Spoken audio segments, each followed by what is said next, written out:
كل سنة وأنتم طيبين، والله عليك يا خطيب وقعتهم في بعض كلّهم، وقعت الزمالك ببيراميدز، باتحاد الكورة، باللجنة الأولمبية، برابطة الأندية، كلّه وقع في بعض عشان الخطيب داهية. الخطيب داهية الصراحة. داهية في إيه يا جدعان؟ الراجل قال لك أنا مش هالعب الدوري غير لمّا تتعاد ماتش الزمالك، ما اتعادش ماتش الزمالك ورجع في كلامه تاني ويلعب الدوري، يبقى يعني إيه القوة اللي عملها الخطيب؟ إيه القوة اللي عملها الخطيب؟ لأ، ده أنت راجل رجعت في كلامك ولاحظت البيان اللي أنت كنت عملته، وكمية البيانات شديدة اللهجة اللي أنت كنت مطلّعها عشان ما تلعبش الدوري غير لمّا ماتش الزمالك يتعاد، وهو ما اتعادش وهتلعب الدوري.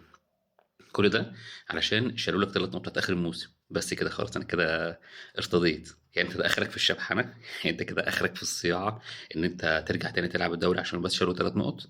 ده كده المبرر اللي مطلعينه او اللي وزعوه على صفحات الاهلاويه علشان يتقال.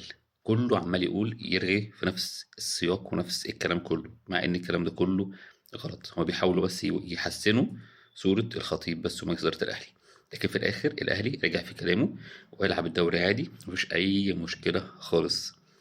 ادي الدوري اللي احنا شغالين فيه، وادي اللوائح اللي بتتحط وبتتأيف على الكيف.